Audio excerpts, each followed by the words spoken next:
Okay. Good pa? Okay, very good. Parang masama ng loob nyo, ah. Okay? And sige. Now, let's have internal and external validity. So, let's go with internal validity. So, ano ba pag sinabi natin internal validity? Tandaan nyo pa yung purpose ng experimental research na mention kanina. Ano ang purpose ng experimental research? Okay, Jessa, siya din sumagot. Causation po. Okay, causation. Related to doon. Itong si internal validity. Sabi po dyan, okay, internal validity is the degree to which a researcher is able to state a causal relationship between antecedent condition and the subsequent observed behavior. So, ibig sabihin po dito, pagtaas ng internal validity, pagtaas ng causation. Okay? Kumbaga, you could really say, tandaan niyo pa si A at si B. Napakanina, si antecedent at si behavior. Okay? You could really say that what causes the change in the behavior is actually the antecedent. Nakukuha po. Ibig sabihin, ang dahilan kung bakit may nagbago kay behavior ay yung minanipulate mo na antecedent. Nakuha ang internal validity. Nagigets internal validity? How strong the causal relationship of your antecedent and the behavior is presented in the experiment. Nakukuha po. Nakukuha? In simple terms, ito lang naman ang sinasagot dyan. Okay? Did the independent variable really causes the change in the dependent variable? Ganun lang kasimple ang internal validity. Okay?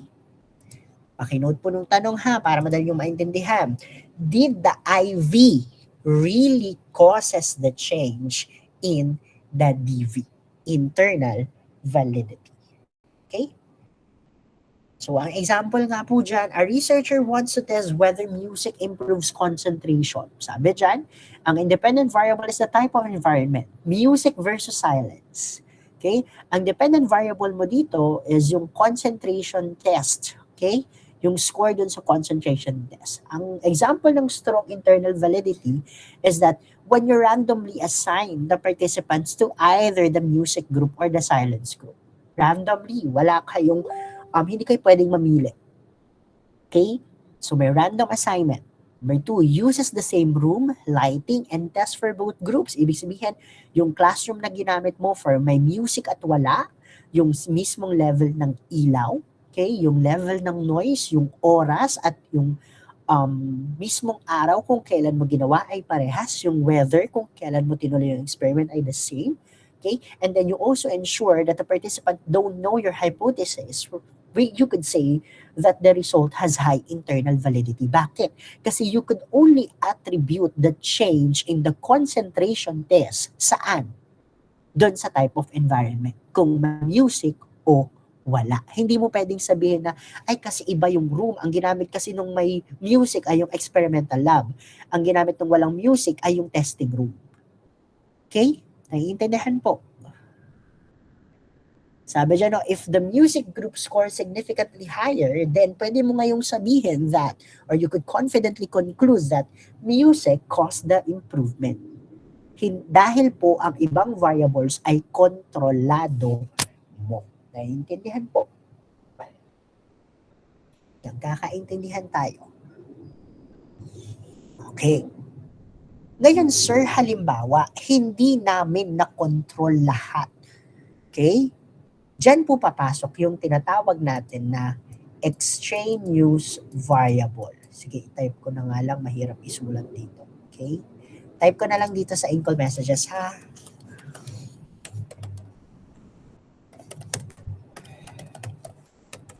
Okay. Kapag hindi mo na-control, magkakaroon ng presence ng extraneous variable. Kapag may extraneous variable, may possibility na bumaba ang internal validity ng study mo. Okay? When we say extraneous variable, these are variables that are not part of the study and they may influence the result. Halimbawa, yung room na ginamit, yung level ng ilaw, yung ingay ng araw na yon, yung weather, those could be a potential extraneous variable. Okay? Pwedeng may effect sila, pwedeng wala. Naiintindihan po ang extraneous variable. Okay? Naiintindihan sa extraneous variable? Okay? Bakit ko kailangan i-highlight sa extraneous variable? It is because extraneous variable are threat to internal validity. Bakit? Di ba sabi natin kanina, ang internal validity is something to do with how strong the accusation is. How can you confidently say that A is the reason kung bakit nag-change yung B. Yung antecedent ang reason kung bakit nag-change yung B. Kapag may extraneous variable, can you confidently say that A causes change in B? Yes or no? Hindi. Nakukuha. Nagigets po. Naiintindihan. Nagigets. Okay. So, pag sinabi natin extraneous variable, di ba sabi ko kanina, lahat lang yon ng mga posibleng variable na hindi talaga bahagi, pero may possibility na may influence sa mismong result ng experiment ninyo. Okay? Ngayon, kapag po ang extraneous variable, you confirm that the extraneous variable changes together with the independent variable, okay? Making it impossible for you to determine which variable caused the effect. Ang tawag na po sa kanya, confounding variable. Naiintindihan? Mamaya papaliwanag ko po. Confounding variable. Okay? Sa extraneous variable, lahat lang yan ng variable na pwedeng may effect sa inyong experimentation. Okay? Si confounding variable, ito yung nangyayari kapag yung extraneous variable mo ay nagbabago din, okay? Habang minamanipulate mo din yung independent variable mo. Kaya ngayon, mahirap na sa'yo para sabihin na ang antecedent na napili mo or ang treatment condition na napili mo ang reason kung bakit may change kay behavior or kay dependent variable. Nakukuha po. Related lang naman yung dalawa na yan, yung extraneous at yung confounding. Okay, parang ang idea lang po dito sa extraneous variable, every variable that may have or may have not affected the result of your experiment. Kapag yan po ay nagbago or ibig sabihin sumabay yung change ng extraneous variable na ito, okay, while you're also manipulating your independent variable, ang tawag na po doon ay confounding variable. Kasi may possibility na siya na yung dahilan kung bakit may change kay behavior at hindi yung antecedent na napili mo. Malinaw po tayo. Extraneous and confounding variable. Okay, malinaw ka extraneous and confounding? Hello? Okay po. Okay, so parehas po yan sa extraneous at sa confounding variable. That's a threat to internal validity. Okay, kapag may presence ng dalawa na yan, may possibility questionable ang internal validity ng iyong study. Okay, so ano-ano ba yung mga threats to internal validity? So ito na yung mga possible confounding na mangyari sa research ninyo or sa experiment na gagawin ninyo. So ang first one is yung tinatawag natin na history. Okay, ito po ay simplified version na lamang, na nasa module. Okay, so pag sinabi nating history, ang sabi po dyan, external events occurring during the study influence participants and affect the result. So, ibig sabihin po nito, these are events, events outside your experiment na nangyari during the experimental phase, It happens during the study, therefore influencing how your participant responded, to your experiment. Naiintindihan po? Kakaintindihan tayo. Hindi siya bahagi ng experiment, tama? Hindi bahagi ng experiment yung nangyaring event. These events are not part of the experiment, pero posibleng nangyari siya halimbawa dun sa pre-test at sa post-test sa gitna noon. Okay? Nangyari siya bago mo gawin yung post-test, which could affect your dependent variable. Okay? May possibility kasi na yung nangyaring change sa DV mo nung in-administer mo yung post-test ay dahil dun sa external event, not because of your independent variable. Nakukuha. So sabi nga dyan, example, a stress reduction program is tested, but students take the post-test during final exam week, increasing stress level. Okay? Ibig sabihin, hindi na yung stress reduction program ang tiningnan mo or ang naging dahilan kung bakit bumaba or tumaas ang stress level ng mga estudyante. Ano na? Yung exam week. Ikaw ba naman, in-administer mo ang exam nung hell week ng mga bata. Sa tingin nyo, hindi tataas ang stress level? Yes or no? Tataas or hindi? Tataas. Halimbawa, in-administer ko kung kailan nagpapagawa kayo ng mga test construction, nagpapavalidate kayo, tapos ina-administer nyo pa yung experimental procedure ninyo. Okay? Ibig sabihin, okay, ginawa ko yung post-test during the time that you are already stressed. Ibig sabihin, may nangyari ng external events which already affected my dependent variable, not my antecedent. Nakukuha po. Nagigets? Intindihan? Okay, that's history. Okay, may nangyayari within, kumbaga may external event na nangyayari, okay, during the time of the experimental procedure. Okay, halimbawa, biglang namatayan for example ng aso. Tapos ang pinag-aaralan mo ay tungkol sa happiness or sa sadness. Okay, parang effects of mood or effects of, ano bang pwede? Effects of funny videos to the happiness of college student, for example. Yan yung pinaka-study mo. Okay? So, nagbigay ka muna, for example, ng pre-test. Mineasure mo muna ang happiness nila nung wala ka pang pinapapanood. Okay? Then, after mo magpapanood, okay, nakatanggap pala ng balita bago magsagot ng post-test, nakatanggap ng balita yung iyong participant. Hoy, patay na daw si Pochi, yung aso niya. Okay? Nalungkot yung participant mo. Ibig sabihin, it's not the funny video, okay, that already causes the change to your dependent variable. It's actually outside event that happens, okay, before you administer the post-test. History. Nakukuha po ang history. Nagigets ba ang history? Okay. Next one is maturation. Okay. Ano ba yung maturation yan? So, ang maturation kasi, sabi po dyan, participants naturally change over time due to growth, aging, or fatigue. So, ang ibig sabihin po ng maturation, from the word itself, nagmamature. Kaya nagmamature yung participant ninyo.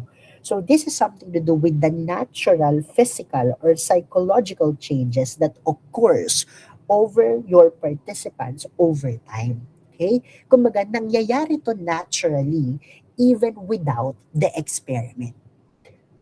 Okay? Ibig sabihin, may possibility because of maturation, your participants may improve or change even without the treatment condition, even without manipulating, okay, your independent variable. So halimbawa, gusto mong pag-aralan ang reading skills ng mga bata. Okay, reading skills ng mga bata nung siya ay grade 2 hanggang siya ay mag-grade 3. Or hanggang mag-grade 6, for example. Grade 2 and grade 6. Okay? May possibility na kaya nag-improve nung grade 6 ay dahil part yun ng natural development ng tao. Tama? Tama po ba? Naturally, gumagaling tayo sa pagbasa, gumagaling tayo sa math problem, okay? Habang tumataas din yung ating grade level. Okay, ibig sabihin, okay, hindi na yung ini-induce mo na IV ang dahilan. Okay, the main cause of the change is already the fact that the measured DV is actually naturally changing or naturally maturing. Nakukuha po ang maturation. Okay, nakukuha ang maturation. Halimbawa naman, gusto mo i-examine yung counseling program sa grieving ng isang tao. Okay, kunyari gusto mong mag-induce ng isang counseling session, tapos you're gonna measure the grieving measurement ng isang tao. Okay? Tapos napansin mo, nung mineasure mo yung grieving nila after 6 months, bumababa na. Kasi po, according to study, okay, naturally, bumababa po sa atin ang grieving natin as the time goes by, for example. Okay? Ibig sabihin, hindi na yung counseling program ang dahilan kung bakit bumaba ang grieving ng isang tao. It's not because they are being counseled, okay, but it's because it's natural. It's natural. It's a natural process. Okay? That ganun ang phase ng pag-grieve ng isang tao. Nakukuha po ang number 2, maturation. Nakukuha ang number 2. Okay. Now let's go with number 3, testing effect. Ano naman yung testing effect? Taking a pretest influences performance on the process. Kagaya to dun sa test retest kanina. Tandaan nyo pa dun sa test retest, yung time sampling. Yung tinawag ng Sir Joshua na practice effect. Okay? Sabi nga dyan, students perform better on a second test because they already saw similar questions earlier. Kumbaga, nagkaroon na ng familiarization dun sa itatanong mo. Okay? Naaral na nila. O kaya naman kung performance yan, na-practice na nila. Ibig sabihin, okay, it's not your IV that makes improvement o kaya naman makes worse the performance, but it's actually how they familiarize themselves or how they do practice about that certain performance. Nakukuha po ang testing effect. Kumbaga kasi dito, kapag kasi nagkaroon ka ng pretest, nagiging familiar ang iyong mga participants sa question. Okay? Kumbaga natatandaan nila yung correct answer for that particular test. Okay? At nagiging aware din sila dun sa topic na pasasagutan mo, for example, or dun sa bagay na ipapagawa mo. That's testing effect. Nakukuha po ang testing effect. Okay, malinaw tayo. Okay. Next one, yung tinatawag po natin na instrumentation. Ano naman yung instrumentation? Kapag sinabi po natin instrumentation, it's when you change your measurement tools. Okay? O kaya naman, binago mo yung observation method na ginagawa mo. Okay? Ibig sabihin, nagbago yung way mo ng pagsukat ng dependent variable mo. Okay, sabi nga example dyan, observers becomes more lenient when rating behavior later in the study. Kung noon, nung umpisa, okay, sobrang strict mo sa pag-grade, for example, sa pag-score sa index card. Then later on, naging lenient na lang yung teacher mo, chill mode na lang. Nakukuha po ang instrumentation. Nakukuha ang instrumentation, ibig sabihin nito, may binago ka sa measurement tools mo. Okay? May binago ka sa measurement tools mo. Halimbawa, isa pa dito, halimbawa, ang una mong ginamit na test to measure mathematical ability ay pang grade 1. Okay? Pang grade 1. So, ang result ng test, perfect ang iyong mga participant. Nung nag-post test ka, ang ginamit mo ay algebra and trigo. Nahirapan. Bumaba ang resulta. May difference sa score. Tama? Sir, may significant difference po. May significant effect po ang video lesson sa mathematical ability. The question is, same set of question ba ang ginamit mo? Nakukuha. That's a form of instrumentation. Nagigets ba ang instrumentation? From that particular example? Okay? Masasabi mo may significant change, but the measurement itself, is it consistent? Is it reliable? Is it valid? That's for number 4. Okay, malinaw po tayo sa number 4. Okay, next one, statistical regression. Ano namang ibig sabihin ng statistical regression? Okay, so pag sinabi natin statistical regression, familiar naman siguro kayo with mean, tama? Familiar kayo with mean, yung pinaka-average. Okay? Yung mga extreme scorers ninyo, ibig sabihin yung matataas ang score at yung sobrang bababa ng score, they tend to move closer, okay, to the average or to the mean. Okay? Sabihin, yung score nila, pag nag-administer ka ulit ng bagong questionnaire, ng bagong measurement sa kanila, bumabalik palapit doon sa average. So, ibig sabihin, they naturally improve even without your intervention. Kagaya nga po dyan sa example. Okay? Yung extremely low test score ng mga estudyante, they could improve naturally even without your intervention. Makikita mo unti-unti lumalapit ang score nila with the mean, with the average of the class, for example. That's statistical regression. Ibig sabihin po nun, this means regression towards the mean. Yung score ng matataas at ng mga sobrang mabababa, lumalapit papunta sa average. Nakukuha? Okay, kagaya sa mga low scorers. Halimbawa, kunyari, pinili mo yung mabababa ang score sa math and binigyan mo ng special tutoring. Yun yung intervention na ginawa mo. Okay, parang effects of special tutoring to the academic performance or the test scores of students, for example. Okay, after several weeks, nakita mo nag-improve yung score. Okay, pero ang lagi niyo pong tatandaan, there are some improvement that could happen naturally. Okay, even without your tutoring session, okay, dahil sila ay sobrang baba ng score nung umpisa. Okay, the tendency for the score is to move towards the average score of the section. Nakukuha po ang number 5. Nakukuha sa number 5. Okay. Number 6, selection bias. Okay? Groups differ before the experiment begins. Okay? Ibig sabihin talaga naman ang mga participant ninyo ay iba-iba. Okay? Iba-iba bago magsimula ang inyong experimentation. Okay? Tandaan nyo yung sino dito yung mga presentation na tinatanong ko, o paano nyo ngayon pipiliin ng participant? Halimbawa, sabi nyo ang gusto nyong aralin ay grammar. Sino dito yung gano'n ang pinapresent sa akin last time? Tapos ang tanong ko sa inyo, paano yung prior knowledge nila? O kaya naman yung nag-present dito ng music. Ang tanong ko ay paano yung music preference nila? Tama? Sino dito yung gano'n ang mga tanong ko nung defense? Nung oral presentation?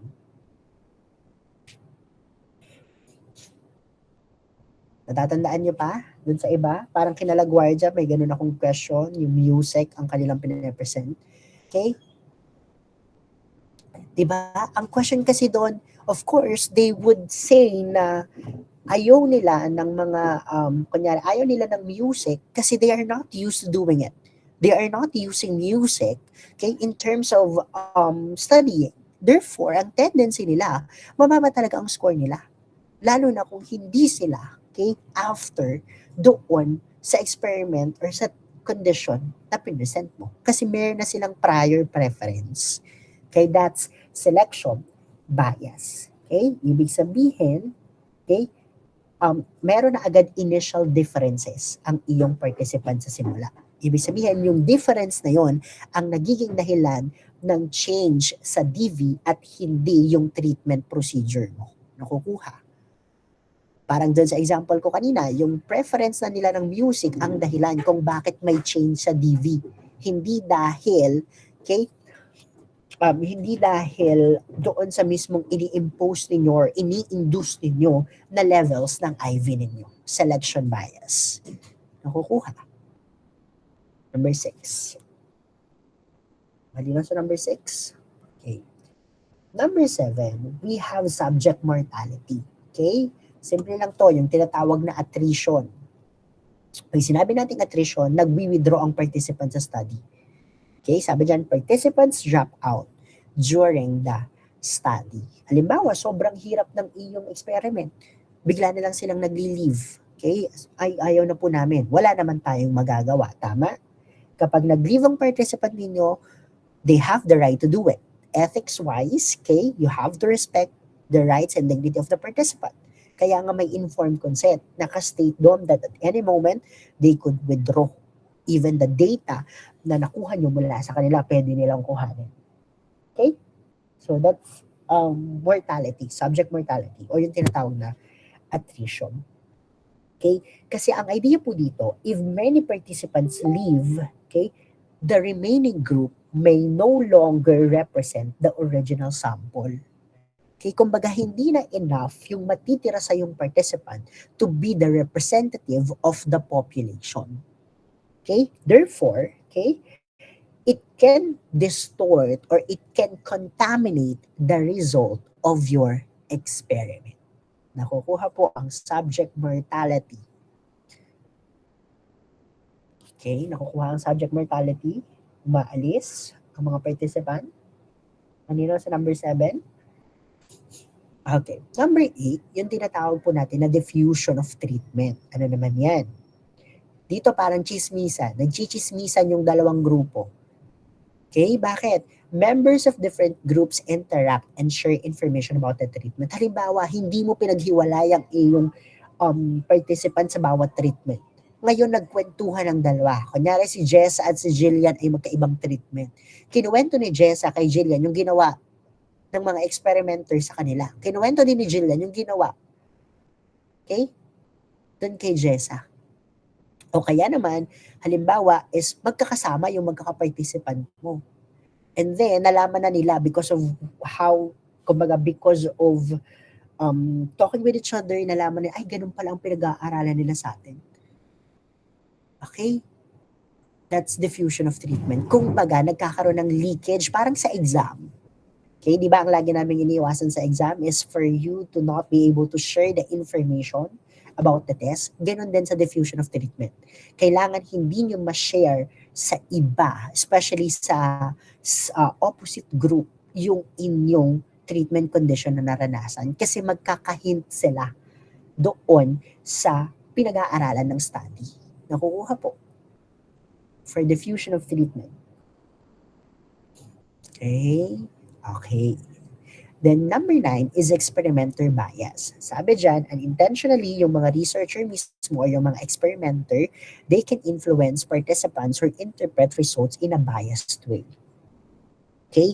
So, ibig sabihin, hindi natin napapansin minsan, parang sa kagustuhan nating magkaroon ng change, nagiging iba yung behavior natin towards the two treatment condition that we have. Halimbawa, mas masigla ka dun sa experimental group mo, tas pagdating doon sa iyong control group, medyo matamlay ka. Sabihin, your personality is different.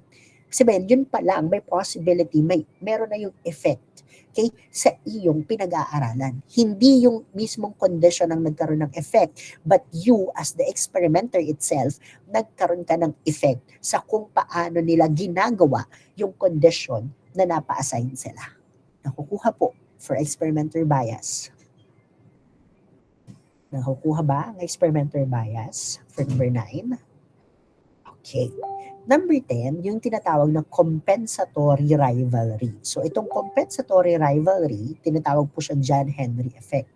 So ito po, the control group works harder because they want to compete with the treatment group. Anong ibig sabihin? Halimbawa, na-realize ng control group na nabibigyan ng special treatment, okay, yung kabilang grupo. Okay, yung nasa experimental group. Kasi di ba ang control group, walang treatment condition na nararanasan. Halimbawa, ang iyong idea ay may music at walang music. Okay, ibig sabihin yung control group mo doon, yung walang music. Okay? So, nalaman nila na yung kabilang grupo pala ay may music ang pinapatugtog habang, for example, nagsasagot sila ng examination. Nalaman nila. Okay? Ngayon, ang effect nun sa kanila, kasi nakita nila na may special treatment yung kabilang grupo, they wanted to outperform the treatment group. Nagiging motivated sila to compete.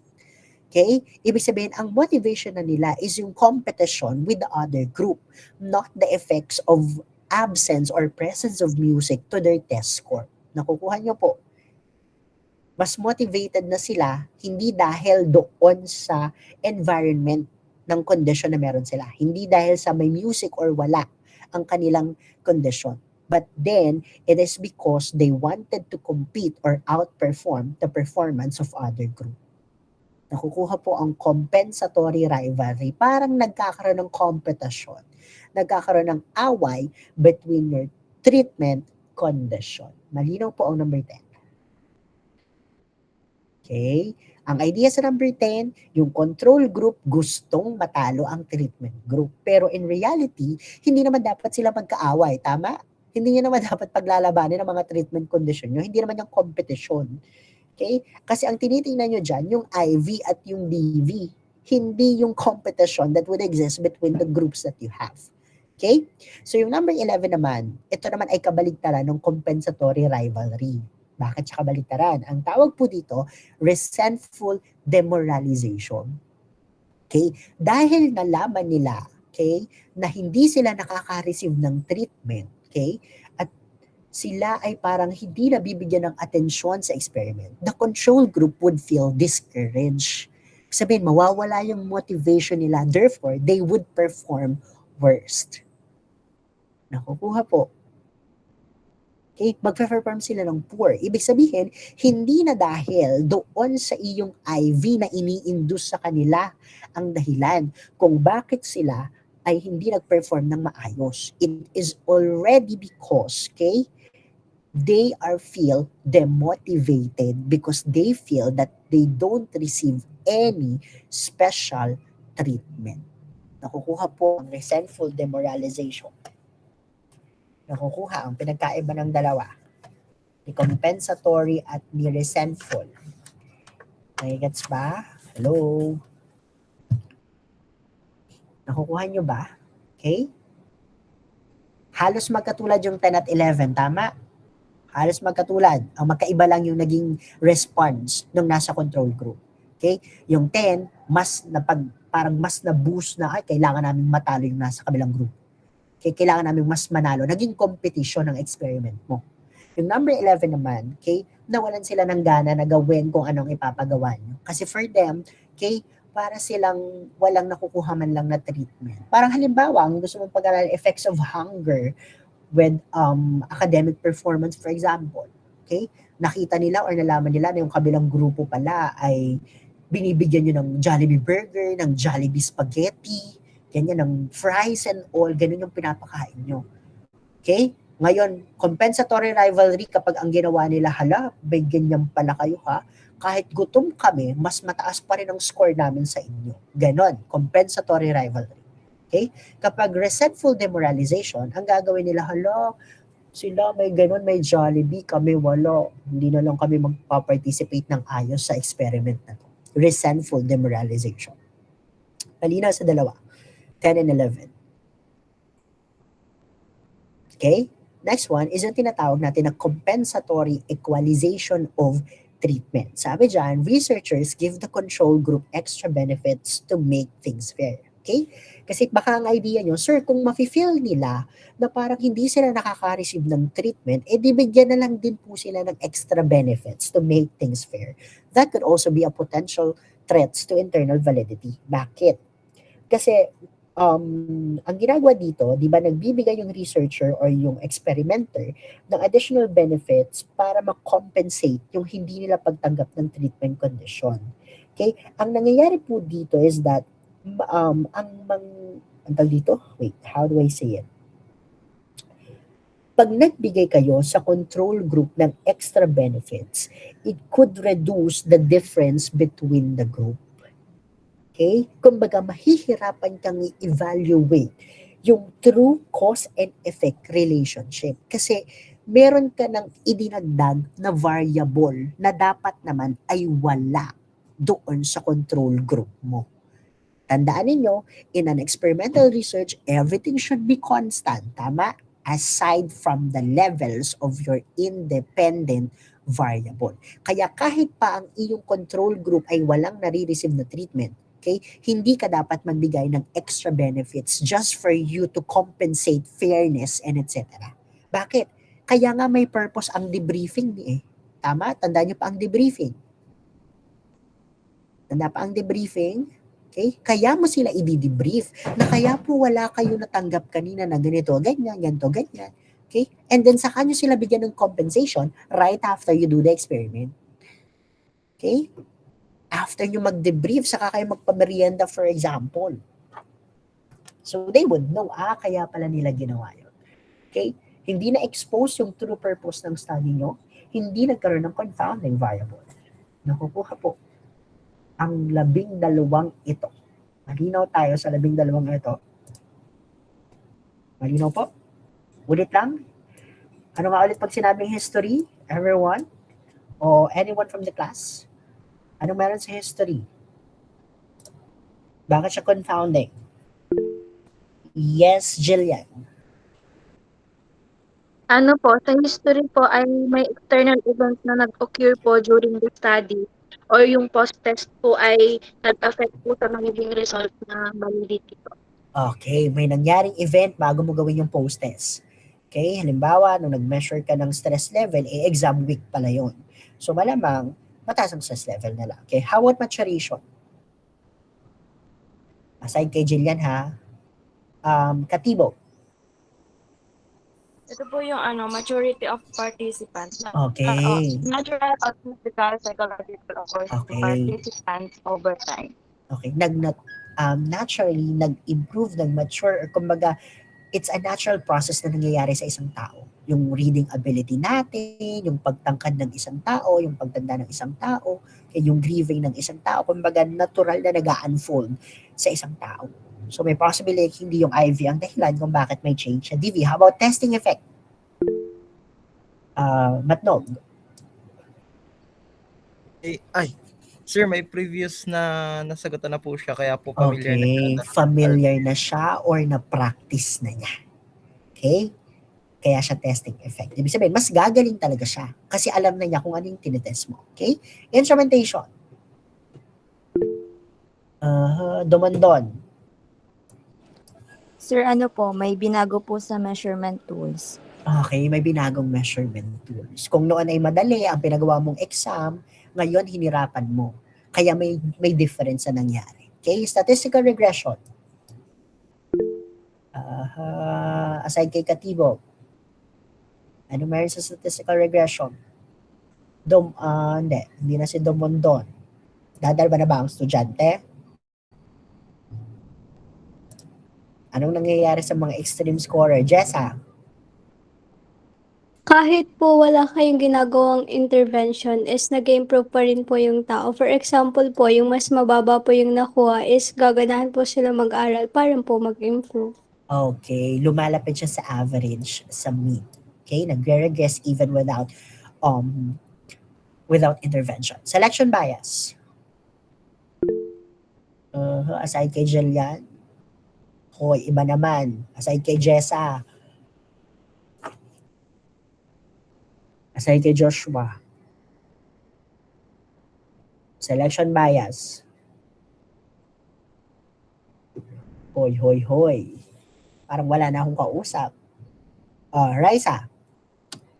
Para pong yung pong mga participant mo ay may bias po nangyayari para lang po masabi na effective po yung Okay, experiment. may bias. Aside from may bias, may ano na sila, may initial ano sila. May initial ano na sila. Ira. Meron po silang prior preference. Okay, may prior preference or may initial differences na sila. Yun agad ang nagiging dahilan kung bakit mayroong effect or may change with your DV, not your IV, but the initial differences that they had already. Okay? Next one, subject mortality. Ano nangyayari dito? Herpasio. Nagda-drop out po sa mismong process po ng study yung mga participant. Okay, nagli-leave. Ngayon, anong nangyayari pag nagli-leave ang mga participant? Anong nangyayari sa sample ninyo? Is it Hindi po. umuunti? Yes. Anong nangyayari? Is it still enough to represent your population? Yes or no? Hindi na. Okay. Diffusion of treatment. Anong nangyayari sa diffusion of treatment? Ira. Sir, para po siyang chismis. Hindi po Okay. pinaghihiwalay yung participants. Kaya po, Okay. nagkakaroon po ng leakage. Okay, nagkaka-leakage. Nasasabi kung anong ginagawa nung isa dun sa isa. Experimenter bias. Anong meron sa experimenter bias? Aside sa dalawang ito,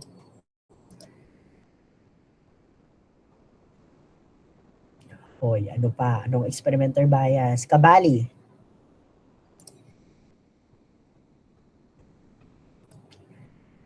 Christine. Sir, ang experimenter bias po yung mga researcher po ay naipuntahan po nila yung result po ng ginawa po ng participants in a biased way po. Okay. Like bias Paano? po yung Yung treatment nila, yung personality nila, may possibility. Yung mismong experimenter ang nagiging dahilan kung bakit may change sa DV at hindi yung condition. Okay? Number 10, compensatory rivalry. Kasama yung 11. Dalawa na agad. Okay? Altarejos. Sir, yung sa compensatory library po is nagkakaroon po ng competition between the two Okay. group, which is yung experimental group and the control group. While yung reason for the normalization naman po is yung isang group po is nawawalan po ng motivation dahil sa pinapakitang parang favoritism doon sa kabila. Okay, nagkaka-favoritism. Okay, number 12. Faith. Para pong nagre-revenge po yung mga participants, so they perform poorly po. Kasi po, after Ito nila number malaman, 11. Sige. malaman nila na na hindi po sila nakaka-receive ng special treatment. Okay, that's number 11. How about number 12? Itong compensatory equalization of treatments. Sige, Ira. Sir, from the word itself po, nagbibigay po ng compensation para po maging additional benefits po dun ng mga participants po. Okay. So, it's actually an added variable to the study. Okay, kaya siya magiging confounding, magiging threat sa internal validity. So, anong internal validity? Okay? Anong internal validity? What internal validity? Aside kay Jessa, Faye, Jillian, sino pang pwede? O sa mga ito? Anong internal validity? Kung na-discuss na natin tong mga threats niya. Ayaw magsisagot ngayon, ha? Aliana.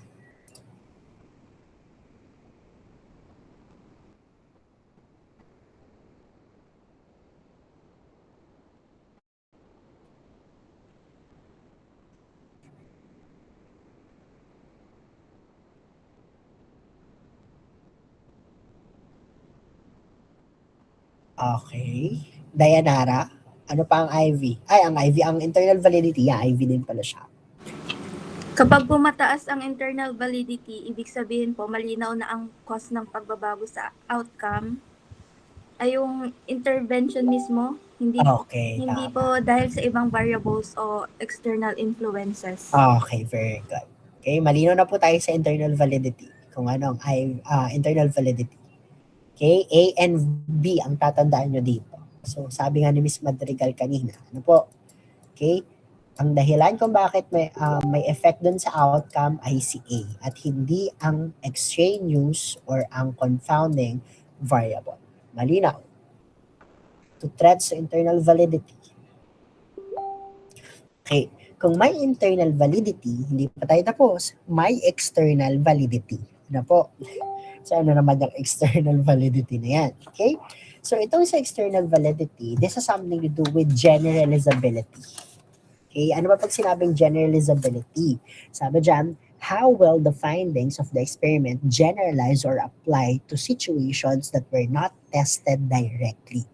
For example, in real life. Okay?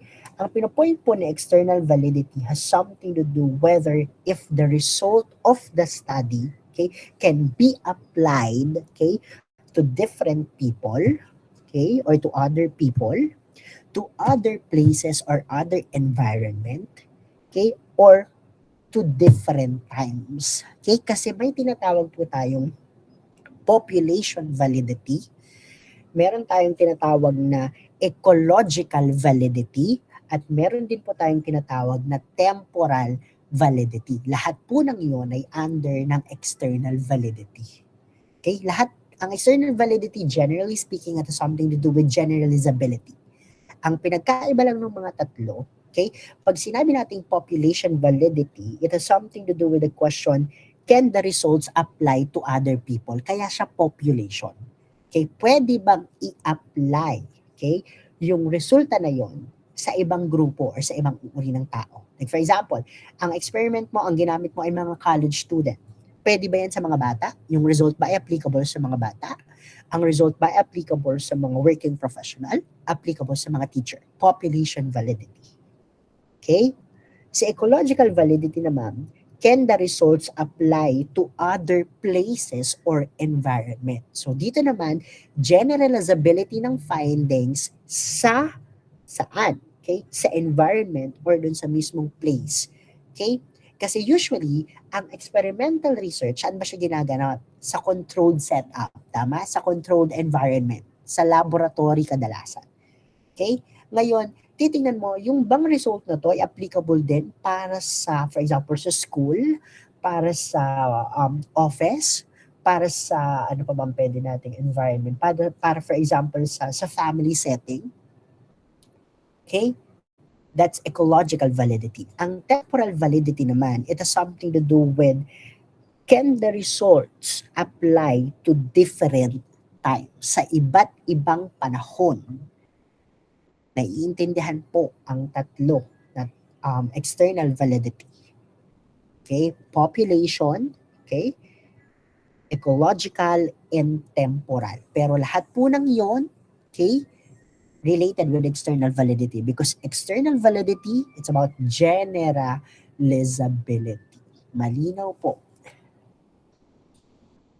Okay, sabi nga dyan sa example, ano po, a researcher studies whether caffeine improves alertness. So, ang participant mo, 200 adults, different ages, genders, and background. So, ang setting mong ginawa sa multiple real-world workplaces. So, ang procedure mo, normal daily routines with controlled caffeine intake. So, if caffeine improves alertness in this diverse real-world sample, the results likely apply to the general population. Bakit siya, sir, generalizable with general population? Kita niyo po yung participants niya. Adult ng iba't ibang ages, iba't ibang genders, at iba't ibang background. So, basically speaking, we could say that it's really applicable with the general population of adults. Okay? Ginawa pa niya yun saan? Sa real-world workplaces. Ibig sabihin, applicable siya. Mataas ang ecological validity niya. Nakukuha po ang external validity. Okay. So, na-mention ko naman na kanina, threats to external validity, the first one is population validity. So, yung population validity, sabi dyan, the extent to which the results of a study can be generalized to the larger population. Kasi syempre, sa study ninyo, okay, you use small sample sizes, right? Maunti lang ang ginagamit ninyo ng mga sample sizes. Kaya ang question lagi is, will the result be sufficient, okay, to support, okay, or to be applied, okay, to the experiences of the larger population or the population it represents. Okay? Malinaw po tayo with population validity. Malinaw? Okay. So, yung gagawin ninyong experimental research, may possibility in terms of population validity, applicable lang siya, for example, with college student. Kasi college student lang ang ginamit natin. Naiintindihan? Ang gagamitin natin. Huwag na kayong mag-isip na gumamit po, for example, ng mga bata or whatsoever. Use students also. Okay? Pero hindi ko iaalaw na kaklase nyo din ang pag-e-experimentuhan ninyo. Malinaw po tayo doon. As much as possible, mas maganda kung ang pag-e-experimentuhan ninyo yung mga, kung first year yan, mas maganda ay first year. Wag third year kasi nanggaling na sila dyan. Pati ang fourth year, alam na nila ang experimental research. O kaya naman sa ibang program kayo kumuha. So basically speaking, in terms of population validity, kay generalizable siya sa ang population lamang. Population validity, generalizable lang siya sa college student. Kasi college student lang po ang inyong naging study. Ibig sabihin, questionable pa siya whether it's applicable with people from another school, from another community, and etc. Okay? That's population validity. So ang focus dito ay yung grupo ng tao na pinag-aralan ninyo. Generalizable ba siya doon or hindi? Malinaw po for population validity. Malinaw ba kay population validity? Okay. Next one is yung tinatawag natin na ecological validity. So ito namang sa ecological validity, Sabi po dito, the extent to which the results of a study can be generalized across settings or environmental conditions, specific equipment, a specific arrangement of equipment, a particular location, a certain type of experimenter. It exists to the extent that the treatment effect is independent of the experimental setting. So ito naman si ecological validity, it refers to the extent kung saan yung resulta ng study ninyo ay generalized, okay, sa real life environments or sa real life setting. So ang focus na ecological validity is the environment itself or the context itself. Nakukuha po. Nakukuha. Nagigets ba? Kung nakukuha nyo ba? Okay. Bakit kasi ito nagiging problema? Bakit problema sa ecological validity with experimental research? As you all know, okay, controlled ang condition with experimental research. Ibig sabihin, your experiment is conducted not on the natural setting where the behavior is happening. Tama? Kasi i-random assign nyo sila, ilalagay nyo sila sa isang room, doon nyo gagawin yung experiment.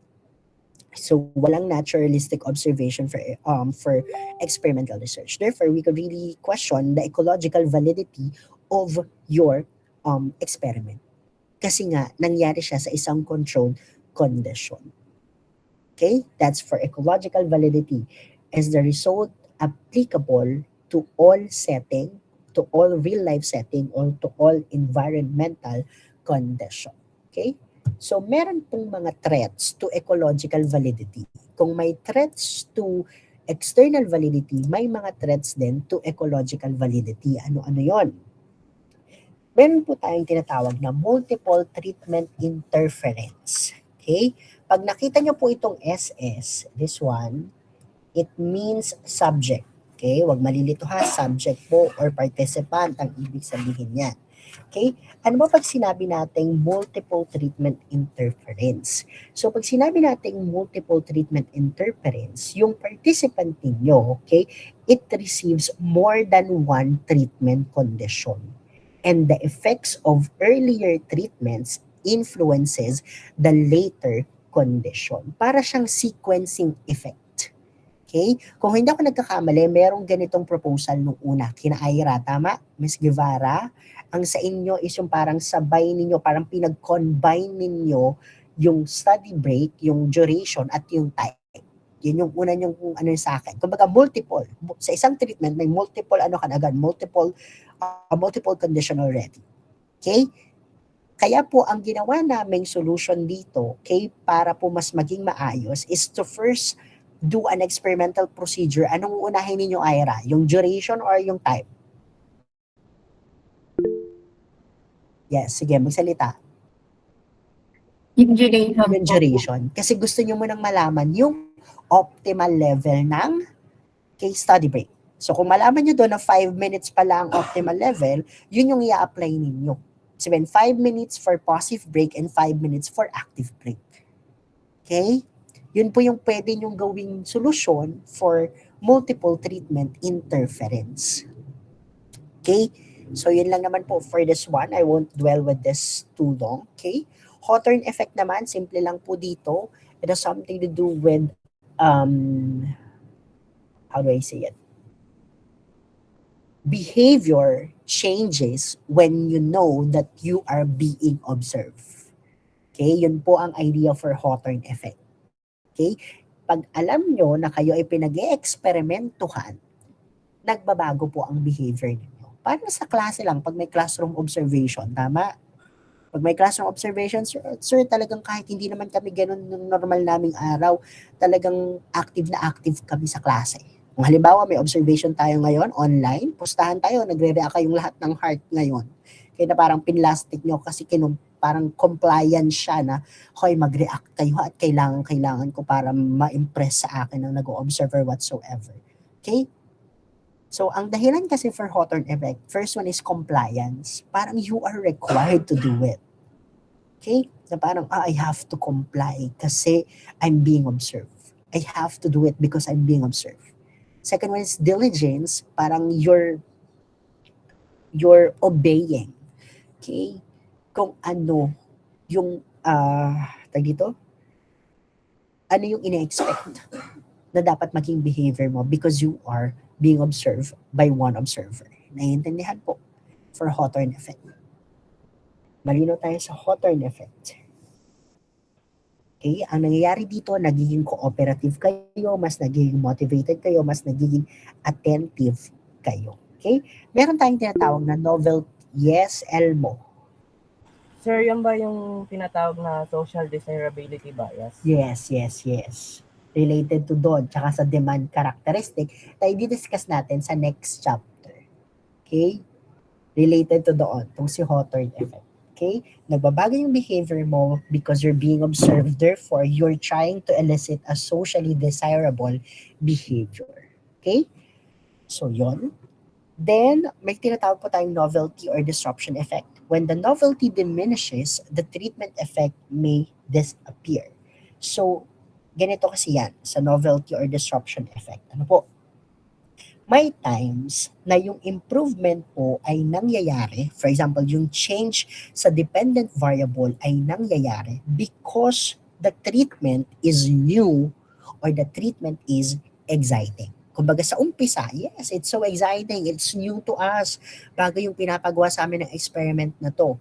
So, ibig sabihin, okay, mataas yung changes. May changes na nangyayari. However, as time goes by, okay, yung novelty na yon ay nawawala, nagde-disappear, nag-fade. Okay? Ibig sabihin po, kapag nabawasan ang novelty, nabawasan yung pagkabago, yung uniqueness, yung excitement ninyo, yung effect ng treatment ay pwede rin pong mabago. Okay? That's for novelty or disruption effect. Malinaw po dito. Malinaw? Okay. Meron din tayong tinatawag na experimenter effect. Ano naman yung experimenter effect? If the results of an experiment are partially dependent on the experiment's particular attributes or expectancies, the results are generalizable only to similar situation. Okay? Dito na po pumapasok yung experimenter bias kanina. Tandaan nyo pa sa experimenter bias. Okay? Kumbaga dito po, it occurs when your expectation, yung expectation mo, yung behavior mo, yung personality mo, okay, naaapektuhan nun yung paraan ng pagsagot ng participant mo. Halimbawa, yung tono mo, kung paano mo dineliver yung script, yung facial expression mo, yung enthusiasm mo, okay, habang ina-administer yung experiment ay magkaiba. Okay? Therefore, your experiment is only generalizable to similar situation. Okay? Na gano'n din ang nangyayari. Okay? Ibig sabihin, hindi talaga mataas ang kanyang generalizability kasi nga, ando na agad yung confounding, ando na agad yung experimenter bias. Okay? Next one is pre-testing effect. So, ito naman ay na-mention na natin kanina. Tama?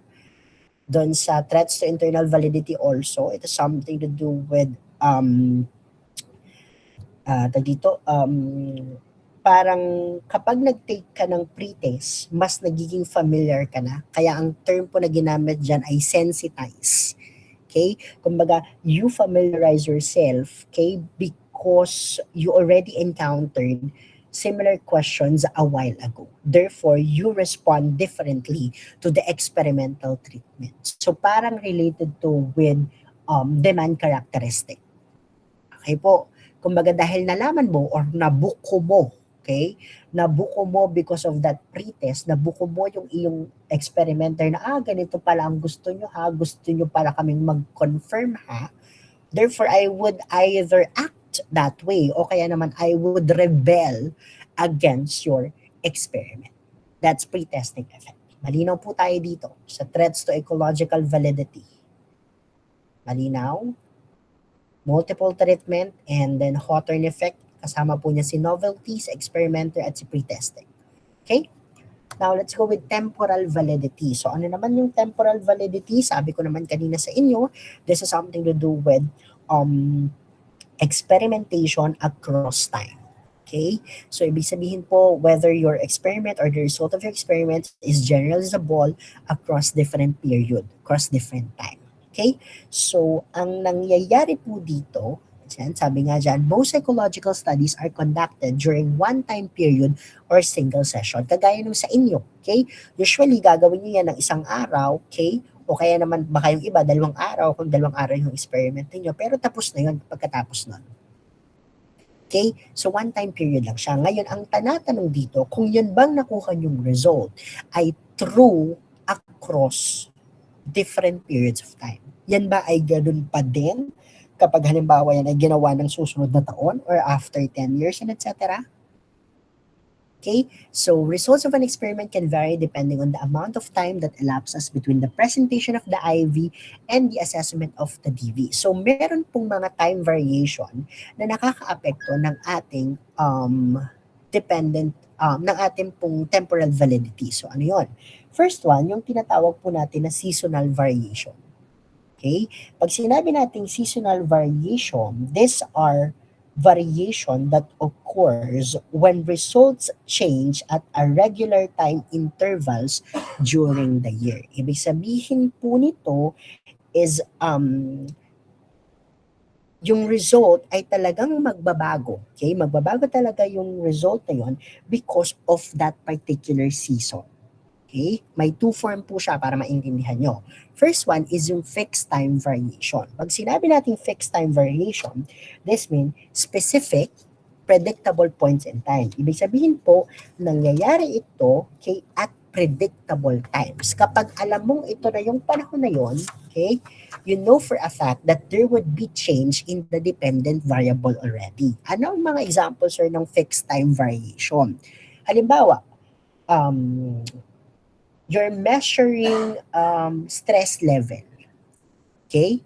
You know for a fact that every time na meron pong examination week, every preliminary examination week, every midterm examination week, every final examination period, mataas ang stress level ng mga estudyante.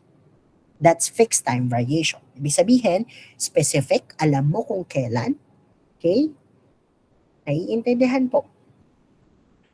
Alam mo kung kailan yung mismong panahon. Okay? Kung saan there would be changes in your dependent variable. Fixed time variation. Nakukuha po ang fixed time variation. Okay? Ibig sabihin, napipredict mo kung kailan mangyayari yun. Alam mo na agad. Okay?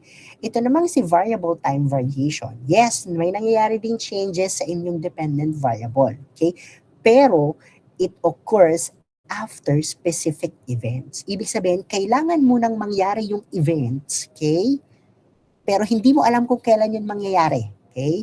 Hindi mo alam kung kailan mangyari at kailangan muna niyang mangyari bago may mangyaring change sa dependent variable ninyo. Kaya po ang tawag doon, variable time variation. Kumbaga, nakadepende sa variable ang change sa DV ninyo. Take for example ay, ano bang pwede dito? Natural disaster.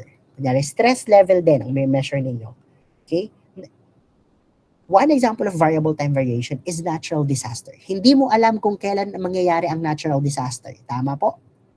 You don't know where, or it's not predictable. Natural disaster, it's not predictable. Pero you know for a fact that after a natural disaster, stress level could either be high, okay, or kumbaga high or too much, okay, for your participant. Nakukuha. Ang pinagkaiba ng dalawa. Si fixed time, ganito lang yan ha, si fixed time, alam mo na agad kung kailan. Okay? Si variable time, hindi mo ma-predict kung kailan siya mangyayari and kailangan muna niyang mangyari bago mag-change sa dependent variable mo. Nagigets po ang pinagkaiba ng dalawa? Seasonal variation, fixed time versus variable time variation. Is it clear for everyone? Uy, nakukuha niyo ba? Okay. Next one. Last 2 slides yata. Okay?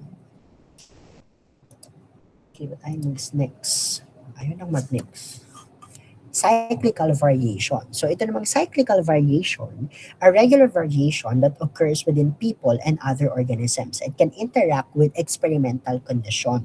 Itong cyclical variation, this refers to the biological processes or biological cycles that regularly occurs within individual.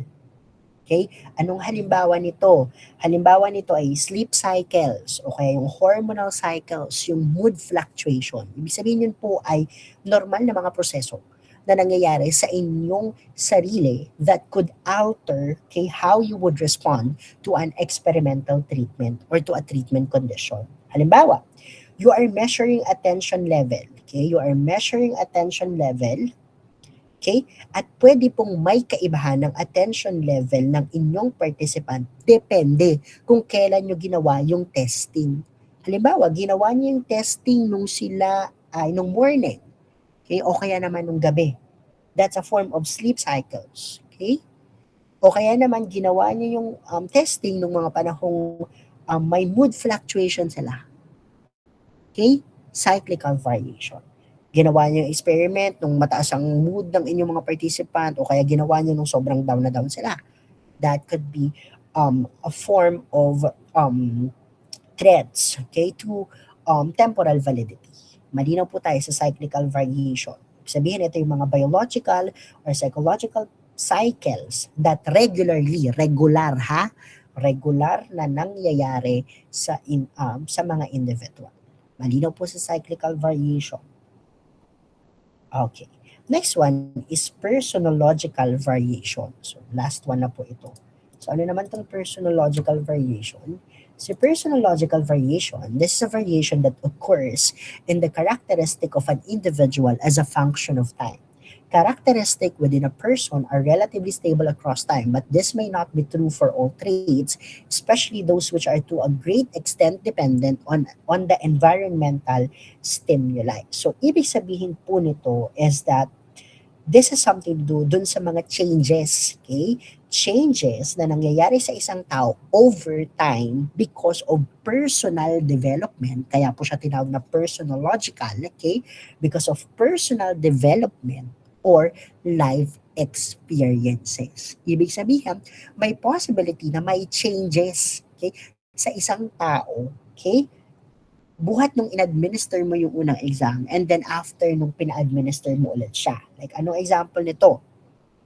Career motivation. Gusto mong i-measure ang career motivation ng mga college freshmen. Freshman mo ginawa yon. Okay? Pwedeng different ang result noon kapag kinonduct mo na siya sa same individual, okay, na ngayon ay senior na or mga fourth year college na. Baka iba na yung level ng career motivation nila. Bakit? Because of personological variation. Nagkakaiba-iba, okay, or may variation yung personal changes or personal development na nangyayari sa life experiences nila. Personological variation. Nalinaw po tayo dito kay personological variation. Hello, nakukuha pa ba?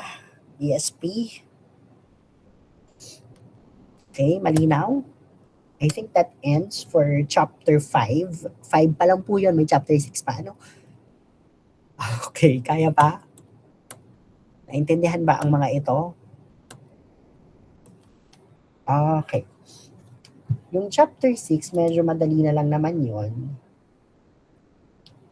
Sige, ganito na lang. Kasi feeling ko parang bombarded na kayo ng information. So, information overload na. Okay, paano kaya ang gagawin ko dito?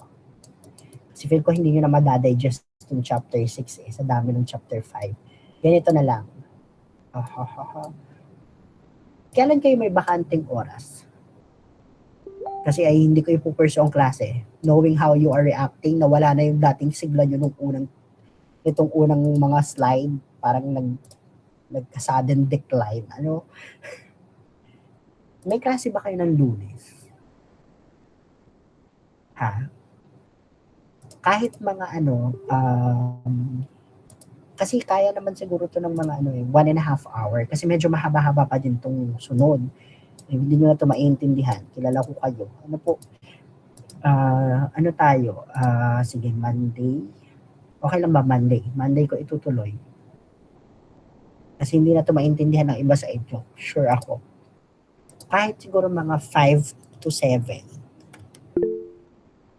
Yes, Julian.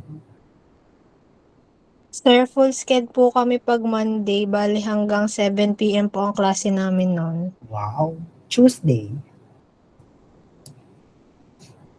Anto ha? Ira, Tuesday kayo din? Okay lang? Sige, Tuesday na lamang. Ibig sabihin, wala kayong klase ng Martes. Tama? Both section? Wala. Wala ba? Ira kayo? Sir, may klase po kami until 2 p.m. lang po. Until 2 p.m. Sige. Face-to-face yun? Okay, sige. 5 to 7 on Tuesday. Para hindi kayo masyadong information overload. Okay, okay lang yan sa inyo? 5 to 7. Kasi it's already 11:30. Papahingi naman natin ang utak nyo, sir. Sir, para kaming pinatay ng chapter 5. Ano po? 5 to 7. Okay lang? Okay pa? Tuesday ng 5 to 7. So, yun ay chapter 5. Kasi feeling ko hindi nyo na siya naiintindihan yung mga sinasabi ko kanina. Kaya titigil ko muna ang discussion. Pero may natutunan ba kayo today? May natutunan ba ang BSP? Okay? Sa mga pinagdadakdak ng Sir Joshua. Sir, wala namang kaming choices. Yeah, online pa din yun. Diyos ko naman, 5 to 7, nandito tayo. Hindi, no? Online class lang yun. Okay, online class lang yung 5 to 7 na yun. Just to make up for the remaining topics. Dito sa chapter 6. Kasi medyo mahaba pa to. 4 na type ng extraneous variable pa. Na baka hindi nyo na ma-discuss, hindi nyo na matandaan. Tapos, meron pang mga ways to solve those extraneous variable. Okay? Okay lang sa inyo? I'm just thinking of you, guys. Kasi baka ang mangyari dito, wala na kayong matandaan sa mga pinagsasabi ko, ay mas mahihirapan kayo sa examination. Okay lang?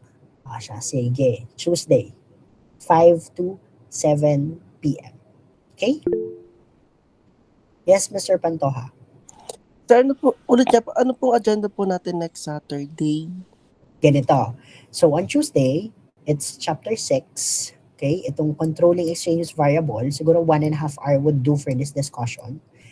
Then, on Friday, that would be presentation of your video, yung sampling.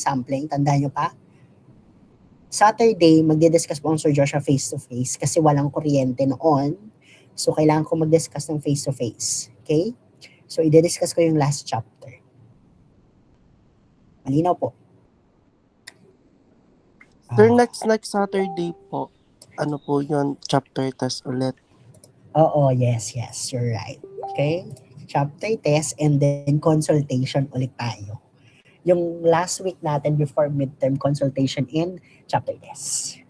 Okay na? Yes, Mr. Matnog. Sir, bali po ang coverage ng chapter test namin ay magiging coverage na rin po ng midterm. Tama po Yes, kagaya lang din ng ginagawa ko before. So yung 3 chapter mula doon sa, discuss ko ngayon, itong ganito kadami, bago yung i-discuss ko pang controlling extraneous variables, tapos yung i-discuss ko sa sunod na Sabado na mas madami naman na mga subject design naman. Okay? So yun. So, para mo naman kaming pinapatay na. Sa 21 po ba ang patak ng chapter test? Yeah. Tapos, teka lang, I'm not really sure kung may pasok ng 20. Tama? Kasi parang Ramadan daw yun. Kung ako nagkakamali, wala pa namang announcement. Pero 20 kasi ay parang ideal fit year yata ito. So, usually wala yung pasok. Okay lang ba sa inyo na ituloy natin ang consultation ng Friday kahit wala kayong pasok? Is it okay with you? Para naman makaraos tayo, sayang din naman ng time. Kung okay lang sa inyo. Okay, baka naman ilagay nyo na sa aking evaluation. Napakasipag magturo. Okay? Walang pasok pero may klase. Huwag nyo po sana gano'n. Ginagawa ko lang yung para din sa inyo, para tayo ay makatapos. Okay, what if mag-drop na lang? Walang magda-drop sa pamilyang ito. Yes, Aliana.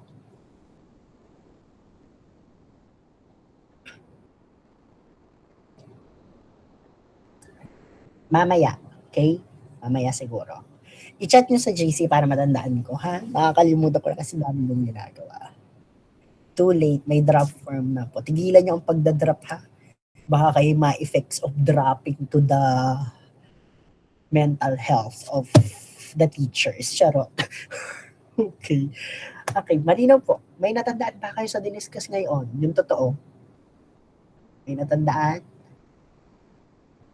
Okay, may natandaan ba ang BSP? Okay, very good. Okay. Very active naman, very, very nice. Ano po? So, yun lang. So, ngayon, nare-realize nyo na kung bakit gano'n ang mga tanong ko sa inyo pag kayo nagpo-propose. Ano? So, yun. Oo, online yun. Online yung Friday natin. Saturday lang naman talaga tayo may face-to-face. So, yung Saturday, doon tayo mag-face-to-face. Discussion ulit yon. So, magdala kayo ng electric fan kasi brand out. Okay? Para hindi masyadong mainit. Sir, pwede. Simple lang talaga yon. Kahit makita nyo yung aking video doon, simple lang yun. Hindi kailangan sobrang, oy, baka naman, sir, kami po kasi random sampling o kaya kami po ay stratified sampling. Pwede po kayang kunin namin ang population ng buong Arasof. Hindi ganun ha.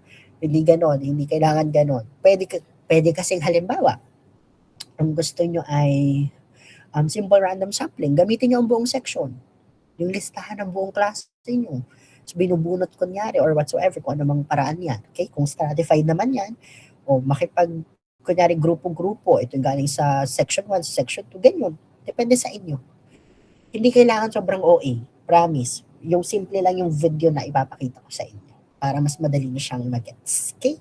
Anyways, yung mga sampling technique, kasama din yon sa chapter test ninyo. Okay? Okay? Kaya pa, first chapter pa lang po ito, meron pa tayong dalawa. Yung sa Martes at yung sa Sabado. Yes, Ira? Sir, regarding po doon sa video, kailangan po ay parang like totoong tao po yung for demonstration po na ipapakita po namin. Yes. Yes, yes, yes. O kaya naman kung hindi kaya ng totoong tao, basta ayoko ng reporting style. Yun lang sa akin ha. Gusto ko kayo ang nagawa ng sampling. Kung paano siya ginagawa dapat. That would do for me. Pero kung halimbawa kailangan yung larger population, gumawa na lang kayo ng mga clips sa internet ng mga large population. Pwedeng ganon. Okay? Sir, pwede po bang langgam na lang? Sige ha, papiliin mo i-randomize mo ang langgam. Lagyan mo ng number lahat yan. Pwede pwedeng O1 lang ang sample nyo, yung buong section mo lang. Tapos kunyari, based on strata nyo, based on gender, based on age bracket, pwedeng gano'n. Okay, ang cluster nyo, depende sa grupo sa XP, kunyari, pwedeng gano'n. Depende yan sa style ninyo. Okay? Naintindihan? Okay. Any more question? Kaya pa? Kayanin rin nyo. Kayanin natin. Okay. Ayan. Reminder lang ulit yung experimental sheet na meron ako. Pakilagay na ng mga topic nyo. Kanina ko pa sinasabi, wala pa rin nilalagay na topic ang iba eh. Sir, wala pa kasi talaga kaming topic. Di ba wala naman tayong napag-usapan last meeting. Yun lang. Doon tayo may problema. Okay? Kung walang napag-usap. Joke lang po. Anyways, sino ang nawala na sa meeting? Na-check ba? Sino nawala na sa meeting? Ay, naku. Okay. So, kung nadagdagan pa kayo sa meeting, Okay, wala nang question. Tuesday po ulit, 5 to 7. Okay, bigay lang natin yung time na Tuesday, 5 to 7. Friday, presentation ng video. Saturday, discussion ng last chapter. And then next week, that would be consultation and chapter test. Okay? Then next week, that would be midterm examination. Okay? Siguro ipupurso ko na lang ang presentation or ang oral presentation after ng midterm. After na lang ng midterm. Kasi hindi na kaya ng before midterm. Okay po? Malinaw? Gagawin ko pa rin kasi yung template para dun sa inyong oral presentation. Okay, may question pa po. Okay, kung wala ng question, thank you everyone for attending the class. Take your well-deserved rest for listening to almost 4 hours of class. Okay? Bye po, sir. Salamat po, makakapag-ilog na. Ayan, makakapag-ilog na. Hindi pa nga ayos yung mga topic nyo sa XP. Charot na. Okay. Siya, sige na. Thank you everyone. God bless. And then mag-lunch na kayo. Okay, magpahinga muna and then i-refresh muna ang utak para sa next meeting natin ay may mga matandaan ulit. Okay, thank you po. Bye-bye. Thank you, sir.